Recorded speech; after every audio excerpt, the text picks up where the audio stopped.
Assalamu алейкум урматтуу көрөрмандар. Сиздердин назарыңыздарда Эл билсин автордук аналитикалык программасынын кезектеги чыгарылышы. Биздин чыгармачыл топ бу жолку көрсөтүүбүздө Кыргыз Республикасынын Айыл чарба жана мелиорация министри Эркинбек Урайымович Чодуев менен ушул эле министрликтин алдындагы жайыт, мал жана балык чарбасы департаментинин директору Бакытбек Нурманбетович Мамыткановдун ортосундагы араздашуунун ак карасын иликтеп, жалпы коомчулуктун назарына сунуштамакчыбыз. Биз адегенде министр Эркинбек Урайымовичке кайрылып, министрликтин ичиндеги жагымсыз жагдайдын келип чыгуу себептерин сураганыбызда, ал журналисттик иликтөө үчүн зарыл болгон бардык шарттарды министрлик тарабынан түзүп берерин, бирок өзү бул маселе боюнча кийлигишпей турганын айтты. Эми урматтуу журналисттер, бул маселе боюнча мен тийиштүү биздин ошол иштеп аткан жетекчилерге, ошол тийиштүү адамдарга мен айтайын, эч кандай мындай тоскоолдук болбойт. Анан өзүңөргө керектүү материалдарды, керектүү кагаздарды алып, мындай конкреттүү маалымат алсаңар болот. Айыл чарба адистиги боюнча министрдин билими жок деген маалыматтын чын төгүнүн аныктоо үчүн суроо бердик. Ал эми сизге болгон коомчулуктан мындай бир пикир айтып атат да, ошол айыл чарба министрлигин башкарып аткан министрдин эч кандай айыл чарбасына тиешелүү билими жок деген сөз айтылып атат. Сиздин өзү билимиңиз кайсы окуу жайда өттүңүз эле? Кандай билимиңиз бар? Мен 4 мындай жогорку билимдүүмүн.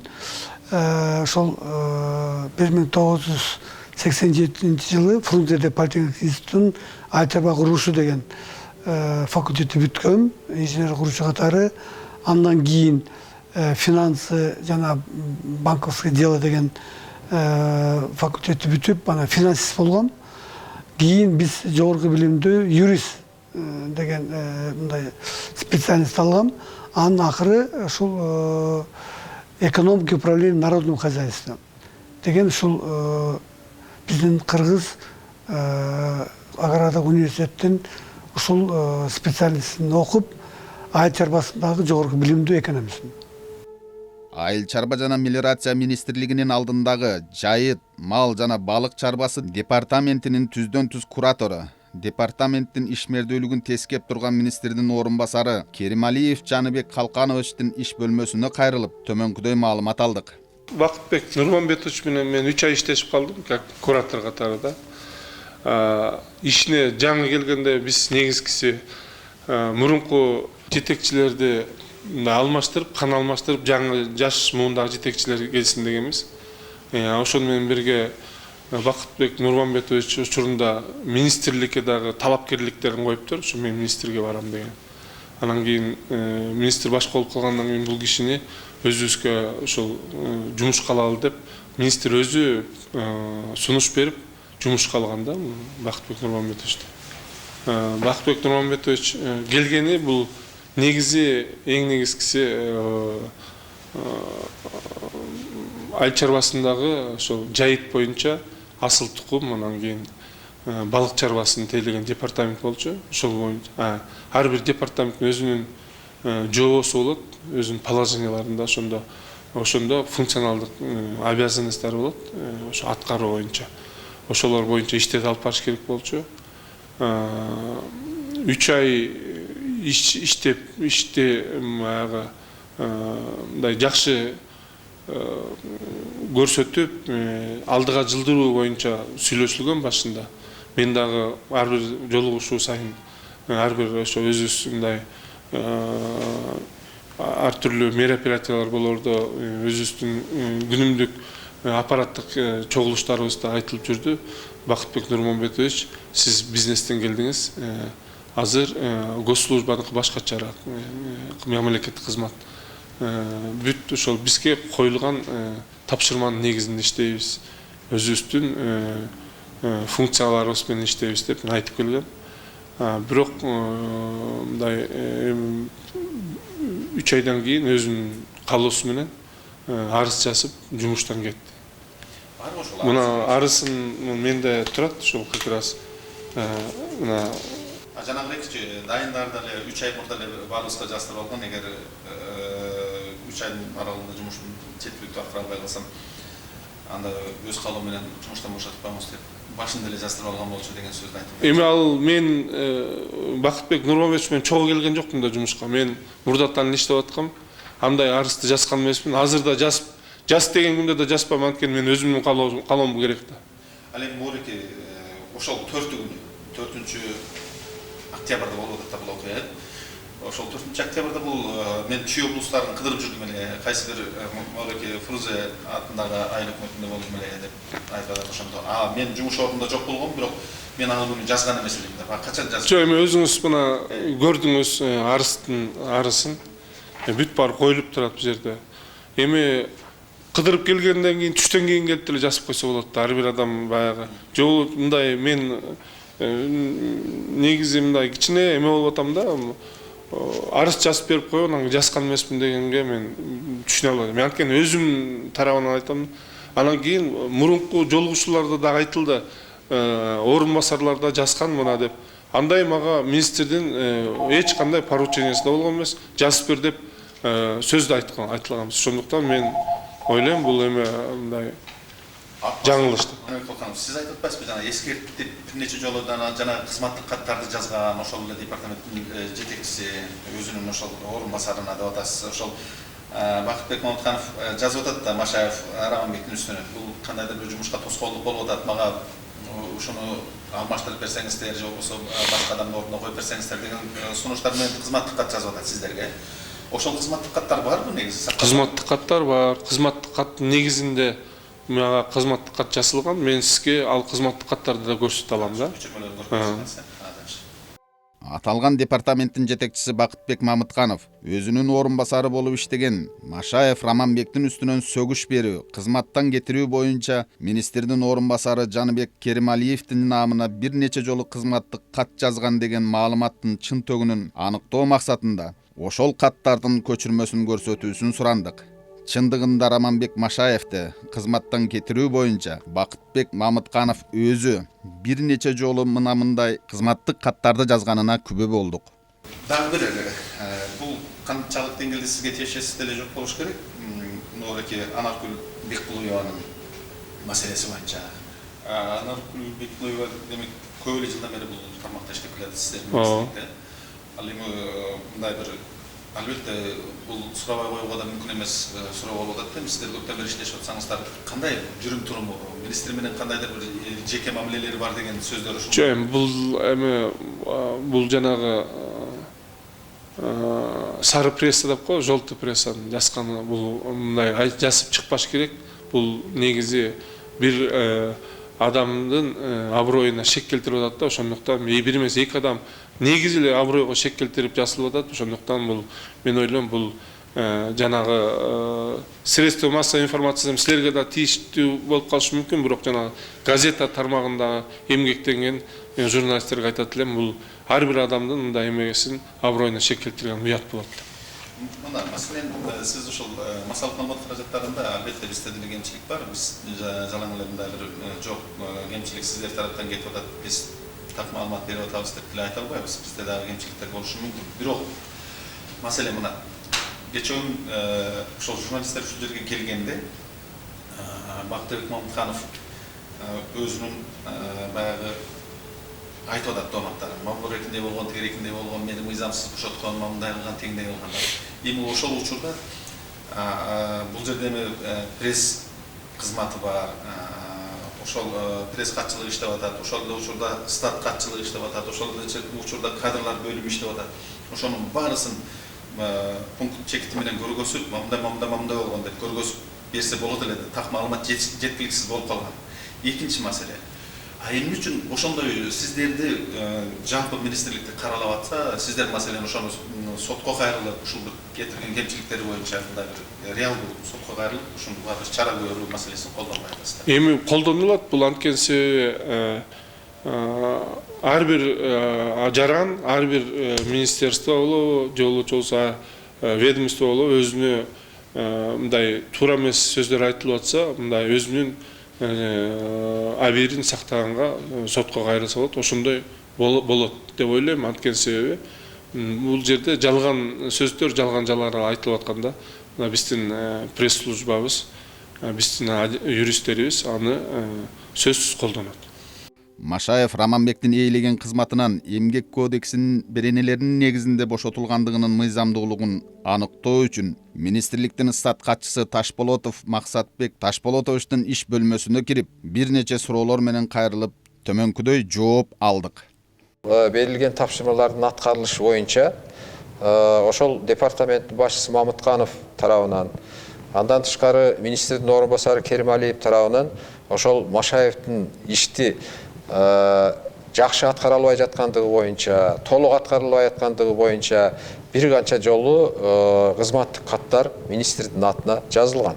Кандай тапшырмалар аткарылбай калды, эмне үчүн кызматтык кат жазылып атат, ошонун негизинде ошол Машаев Романга карата ошондой өзүнүн ар бир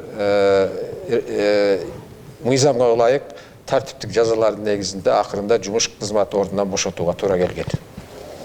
Максатбек Ташполотович, мындай дагы бир суроо да. Сиздерге ошол жерде журналисттер келип, мыйзамсыз иш аракеттер болуп атат ушул жерде деп ошол Бакытбек Мамытканов кайрылып келди да ушул жерде. Сиздер өзүңүздөр деле күбө болдуңуздар керек ушул жерге келип журналисттер сиздерден сурап жүргөн. Мен командировкада болуп калдым. Ошол учурда сиздерге ушуну мындай болуп так ар бирин көргөзүп бергенде, бул өзүнүн арызынын негизинде, бул болсо мындай кызматтык каттардын негизинде, мындай болгон эскертүүлөрдүн негизинде бошогон деп, маселен ушул кадрлар бөлүмүнүн кызматкерлери, ошол эле учурда кеңешчи, ошол эле учурда ушул жерде пресс катчылар ар бирин так маалымат бергенде, ошол сиздер өзүңүздөр министрлик тарабынан айтып аткан ошол күнкү шоу ошол болбой калышы мүмкүн эле. Ошону кандай деп түшүндүрүп бере аласыз? Эми бардыгы мыйзамдын чегинде жасалган.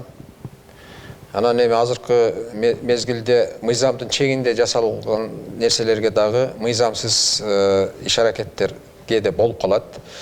Анан ал журналисттерге кайрылуусу же башка аракеттерди жасасуу Мамыткановдун өзүнө байланыштуу. Биз болсо министрлик тарабынан бул багытта бүт бардыгын мыйзамдуу кылып жасаганбыз.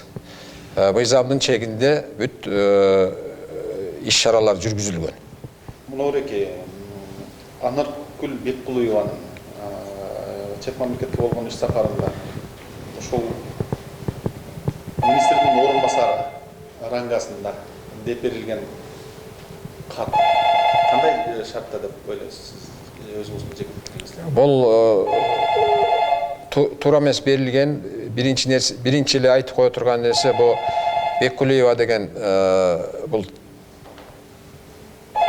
чет өлкөгө бара турган иш сапарга барган жок. Бирок ошол мезгилинде ошол министрдин орун басарынын рангасында деп справканы жазып, анан министрдин орун басарына кол койдуруп алган фактысы ал бар.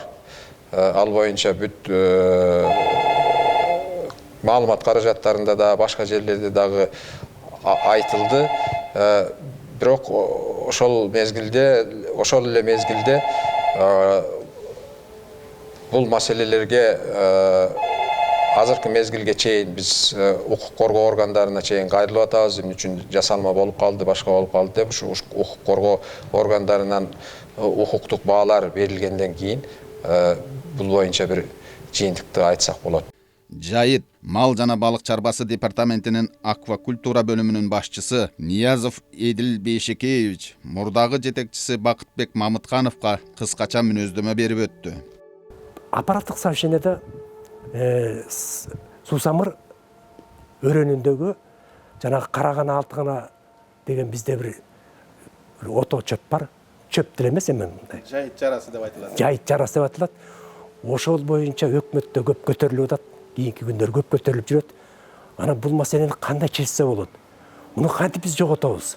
Деп аппараттык жыйында Эркин Нурайымович агиштен тургузуп сурады. Кандай кылып, кайсы метод менен жоёбуз? Сизде бир ой барбы? Деп сураса, Мамытканов Бакытбек туруп эле муну менен иштеген кишилер туура эмес иштеген. Мен муну бир айда отосун жоготуп бүтөм деген сөзді айтып қойды да.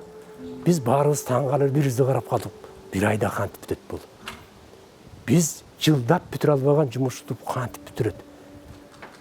Дедік. Ана министр айтты, ой, сен тура айтып отасың ба дегендей қылды.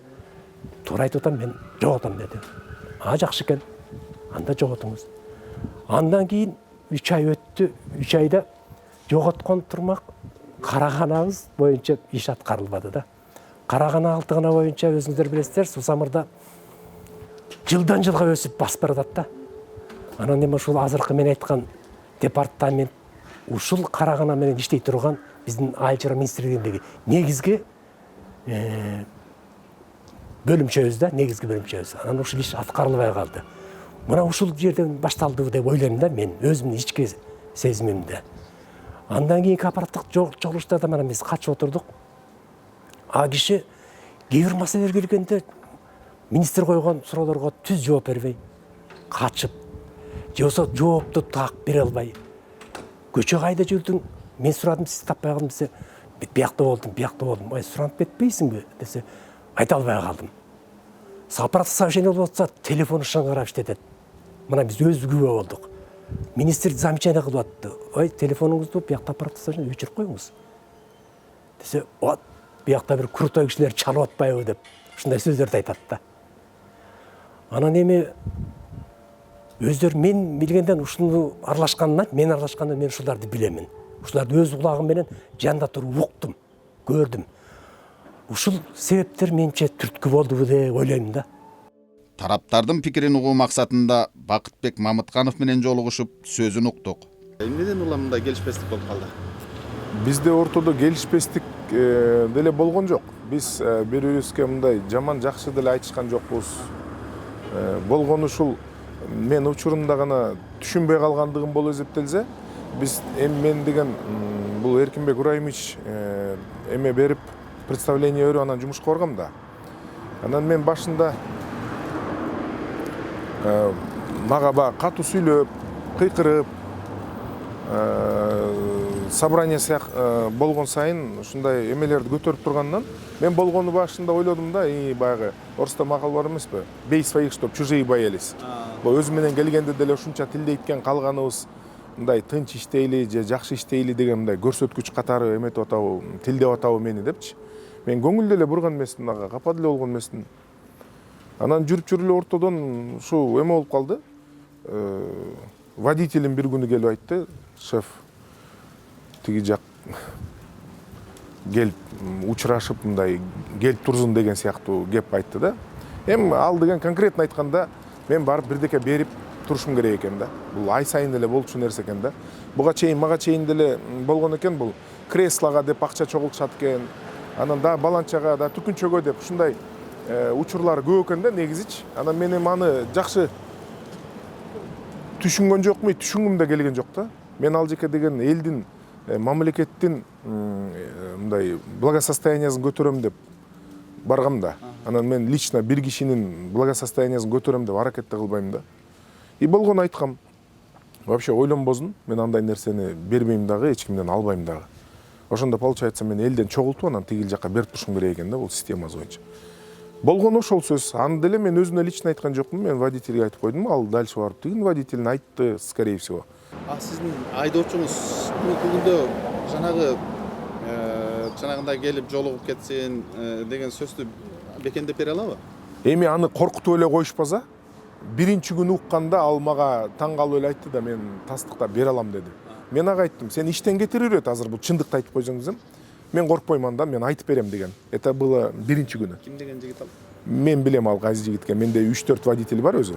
Ошол жерде жүргөн баягы водительдердин мындай да. Ал эми сыр боюнча эле калат. Ооба, сыр боюнча. Бир 3 водитель бар өзүчү бизде. Да, торомез иштердин бири. Бизде деген руарлар бар да, районное управление аграрного, так, руар да, одним словом. Ротация кылыптыр. Мисалы, акыркы ротациясы ошол мени жумуштан кетирген күнкүзүн айтайын. Мен барган эмесмин, мен биринчиден больничныйда болчумун ошол күнү. Ошол күн менен чыгарып атышат, анысы биринчиден незаконный. Экинчиси деген Ысыккөлский руарды, получается, ротация кылып, көлдүн арка өзүн, берки өзүн ротация кылып атат да. Бул атайлап да, себеби дегенде Ысык Көл областынан барып туруп жетегүскө барып иштегенде үй бериш керек да, туурабы? Үй эч кандай иштекеси жок. Барып келип иштегиле деп туруп эле специально баягы иштей албай өз калоосу менен заявление берип кеткенге мажбурлап атат да элдичи. Эми бир өзү 40 райондон 40 рубар болсо, ошонун биринчи эле күнү жумушка чыккандан баштап сразу бардыгына выговор бериптир. Эми нарушение таап туруп. Анан бул мындай эле менин оюмча бул эми кийинки ойлорум, конечно, мындай тотальный контроль калам деп атат да. Сиз ошол өз ыктыярыңыз менен 4-күнү тиги премьер-министрдин намына арыз жазып атасыз да. А бирок ошол күнү өзүңүз кайда болдуңуз эле? Бул мени 4-күнү жазды деп, булар премьер-министрди подставлять этип атышат. Ал киши эми баягы көп стопка документтин аразынанбы, может билбей калдыбы билбейм, но подставлять эткен себеби мындай. Мен 4-октябрь күнү министр менен чогуу бизде деген Дружинкова деген бизде основательдер бар. Жанагы уяң жүндүү койдун тоо мериносунун основательдери. Ошонун 100 жылдыгы болуп, биз с утра до вечера ошол Фрунзе колхозунда болгонбуз. И указание министра было да, ошол с утра до вечера катышкыла деп туруп, анан ошол жерге катышканбыз. Мен физически просто мүмкүн эмес болчу да бул жака келгенге. Мен эми азыр айтып атам, эми бизде видеокамералар бар. Эси мен ошону булар министрге же болбосо дагы кимге кирген болсом, ал фиксироваться этилиш керек болчу. Это раз. Анан булар айтып атат да, бизге алып келип берген дейт. Мен азыр соттон деле доказывать этип берем да, мен биринчиден алып келип берген эмесмин. Экинчиден мен министрге же советникке бере турган кагаз эмес ал. Булар аны дагы ал жагынан дагы. Мен премьер-министрге беришим керек. Мен өзүм алып барып беришим керек же мындай кат жүзүндө жеткиришим керек. Ни в коем случае министр же советник аркылуу эмес. Советник эми жаш эле бала болуп атат, бирок калкка ушундай көнгөн бала экен. Бул мындай баягы илгери Атамбаевдин учурунда мындай балдар өтө алыс кетмек да. Мен ойлойм, бирок бул азыркы президенттин учурунда мындай алдап аткандары акыры пресекация этилет. Бул жигиттикке пресекация этилет. Себеби дегенде советник, он и не вправе отвечать за такие вопросы. Ал эми министрдин кеңешчиси Асылбек Ысаков мындай дейт. Өзү калоосу менен арызын жазып берип атса, анын негизинде буйрук чыгып атса, анын негизинде кетирилип атса, а эмне уламанда кайра наразычылык жаралды? Эми чындыгында айта албайт экенмин ал боюнча. Ал кишинин мындай ой жүгүртүүсү деле кичине бизге караганда, мага караганда башкачараак экен. Эми анысын өзүнөн сурап көрүш керек го дейм да. Эмне үчүн ал кадамга барганын. Өзү жазып туруп кайрадан эме алган. Министрдин айдоочусу Казыбаев Улукбекке кезигип, жең ичинен сүйлөшүүлөр болгон беле деп сурадык. Сиз шопурун айткан экен деген сөз айтып атат да, мен өзүм эмес. Анын шопуру жок. Анын шопуру ал ошо башка жай проекттин машинасын айдап жүрөт азыр багат. Анын водитель машинасы бузук, где-то 4 ай 5 айдан бери водитель азыр жумушка чыкпайт азыр убакта. Демек андай сөз болгон. Андай сөз болгон эмес, андай сөз уккан да эмесмин да. Мына кадырлуу көрөрмандар, калыс бааны бир гана сиздер бере аласыздар. Биз болгону окуянын күнгөй тескейин иликтеп, маалыматты, аргументтүү фактылар менен сиздердин назарыңыздарга сунуштадык. Албетте, Айыл чарба жана мелиорация министрлиги реформага муктаж экени ибактан бери коомчулук арасында айтылып келет. Ал эми реформа жүргүзүү үчүн бирөөнүн сырдуу сөзүн, бирөөнүн нурдуу көзүн карап отурбай, ар бир жетекчи чечкиндүү кадамдарга баруусу зарыл. Иштин алга жылуусуна коюлган каттуу талап бар жерде наразычылыктар жаралаары көнүмүш адатка айланып калган эмеспи? Ушуну менен көрсөтүүбүз соңуна чыкты. Кайрадан эфир аркылуу көрүшкөнчө саламатта калыңыздар. Бакбурбек Аленов, Инсан Бакиров, New TV.